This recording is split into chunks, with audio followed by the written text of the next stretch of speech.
ಸ್ನೇಹಿತರೆ, ನಿನ್ನೆ ವಿಡಿಯೋ ಅಲ್ಲಿ ಮತ್ತು ಇವತ್ತು ಪತ್ರಿಕೆಗಳಲ್ಲಿ ನಾವು ನೋಡಿದ್ದೀವಿ RSS ವಿಚಾರಧಾರ ಎತ್ತಿ ಹಿಡಿಯೋ TG ಮೋಹನ್ ದಾಸ್ ಅವರ ಹೇಳಿಕೆಗಳನ್ನ. ಮೊದಲನೇದಾಗಿ ಅವ್ರು ಹೇಳಿರೋದು ಜಂತರ್ ಮಂತರಲ್ಲಿ ಯಾರು ವಿದ್ಯಾರ್ಥಿಗಳು ಹೋರಾಟಕ್ಕೆ ಬಂದ್ರು ಅವ್ರನ್ನ ಗುಂಡಿಟ್ಟು ಸಾಯಿಸಬೇಕಿತ್ತು ಅಂತ ಹೇಳಿ. ಇನ್ನೊಂದು, ಹೆಣ್ಮಕ್ಳು ಯಾರಲ್ಲಿ ಭಾಗವಹಿಸ್ತಾ ಇದ್ದಾರೆ ಅವರಿಗೆ ಗ್ಯಾಂಗ್ ರೇಪ್ ಆಗಬೇಕು ಅನ್ನೋ ಆಸೆ ಇದೆ, ಹುತಾತ್ಮರಾಗ್ತಾರವರು ಅಂತ ಹೇಳಿ. ಇಲ್ಲಿ ಈ ಒಂದು ಹೇಳಿಕೆ ಏನಿದೆ ಇದು ಮಿಸೋಜೆನಿಸ್ಟಿಕ್ ಅಟ್ಯಾಕ್ ಅಂತ ಏನ್ ನಾವು ಹೇಳ್ತೀವಿ, ಇದನ್ನ AIDSO ರಾಜ್ಯ ಸಮಿತಿ ಉಗ್ರವಾಗಿ ಖಂಡಿಸ್ತೀವಿ. ಇದ್ರ ಜೊತೆಗೆ ಸ್ನೇಹಿತರೆ, ಇದರಲ್ಲಿ ಏನು ಆಶ್ಚರ್ಯ ಪಡುವಂಥದ್ದಿಲ್ಲ. ಯಾಕೆ ಅಂತ ಹೇಳಿದ್ರೆ ಇದು RSS ವಿಚಾರಧಾರೆ ಹೀಗೇನೆ. ಹೆಣ್ಮಕ್ಳು ಮನೆಯಲ್ಲಿರಬೇಕು, ಏನೋ ಒಂದು ಹೋರಾಟಕ್ಕೆ ಬರಬಾರ್ದು, ಹೊರಗಡೆ ಬರಬಾರ್ದು. ಅದಕ್ಕೆ ಈ ರೀತಿಯಾದಂಥ ಅವಹೇಳನಕಾರಿ ಹೇಳಿಕೆಗಳು ಜೊತೆಗೆ ಅಟ್ಯಾಕ್ಸ್ ಮಾಡುವಂಥದ್ದು. ಇಲ್ಲಿ RSS ಚೀಫ್ ಮೋಹನ್ ಭಾಗವತ್ ಒಂದು ಹೇಳ್ತಾರೆ, TG ಮೋಹನ್ ದಾಸ್ ಒಂದು ಹೇಳ್ತಾರೆ. ಏನ್ ಹೇಳಿದ್ರು? RSS ಚೀಫ್ ಮೋಹನ್ ಭಾಗವತ್ ಏನ್ ಹೇಳಿದ್ರು?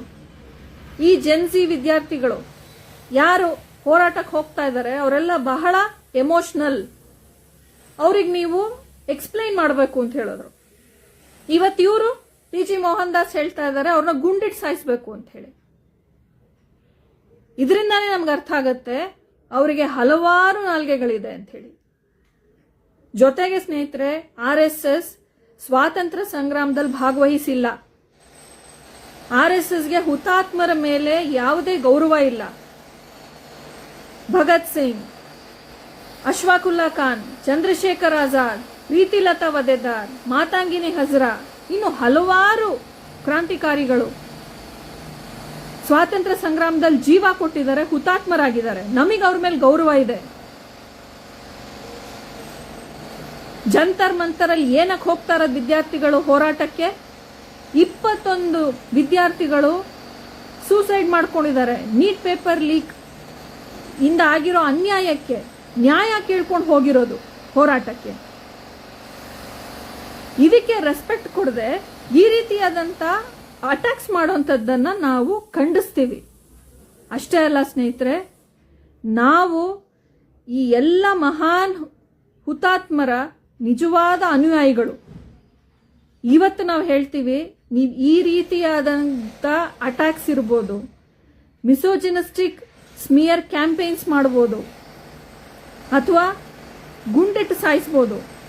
ನಾವು ಆ ರೀತಿ ಜಂತರ್ ಮಂತರಲ್ಲಿ ಸತ್ರು ನಾವು ಹುತಾತ್ಮರಾಗಕ್ಕೆ ನಮಗೆ ಹೆಮ್ಮೆ ಇದೆ. ಇಲ್ಲಿ ನಾವು AIDSO ರಾಜ್ಯ ಸಮಿತಿಯಿಂದ ಪ್ರತಿಯೊಂದು ವಿದ್ಯಾರ್ಥಿಗಳಿಗೂ, ಇಡೀ ರಾಜ್ಯದಾದ್ಯಂತ ವಿದ್ಯಾರ್ಥಿಗಳಿಗೆ ಕೊಡೋ ಕರೆ ಅಂತ ಹೇಳಿದ್ರೆ, ಇವತ್ತು ನಾವು ಇಂಥ ಫ್ಯಾಸಿಸ್ಟ್ ಅಟ್ಯಾಕ್ಸ್ಗಳ ವಿರುದ್ಧ ಸಿಡಿದೇಳಬೇಕು. ನಮ್ಮ ಯೂನಿಟಿ ಇನ್ನೂ ಹೆಚ್ಚಾಗಬೇಕು.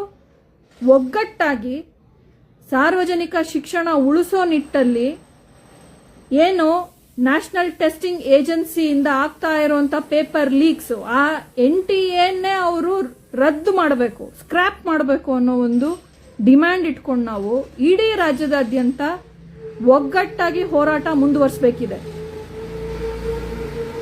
ಇವ್ರು ಏನೇ ಅಟ್ಯಾಕ್ಸ್ ಮಾಡಿದ್ರು, ಗುಂಡಿಟ್ಟು ಸಾಯಿಸಿದ್ರು, ನಮ್ಮ ಒಂದು ಸ್ಪಿರಿಟ್ ಏನಿದೆ ಹೋರಾಟದ್ದು, ನ್ಯಾಯ ಸತ್ಯಕ್ಕಾಗಿ ನಾವು ಜೀವ ಕೊಡೋಕ್ಕೂ ಸಿದ್ಧ ಅನ್ನುವಂಥ ಒಂದು ಸ್ಪಿರಿಟ್ ಏನಿದೆ, ಇದನ್ನು ನಾವು ಎತ್ತಿ ಹಿಡಿತಾ ಮುನ್ನುಗ್ಗೋಣ, ಒಗ್ಗಟ್ಟಿಂದ ಹೋರಾಡೋಣ ಅಂತ ಹೇಳ್ತಾ, ನಮ್ಮ ಈ ಕರೆಗೆ ನೀವೆಲ್ಲ ಹೋಗೊಡ್ತೀರಾ ಅಂತ ನಂಬಿ ನಾನು ನನ್ನ ಮಾತುಗಳನ್ನ ಮುಗಿಸ್ತಾ ಇದ್ದೀನಿ.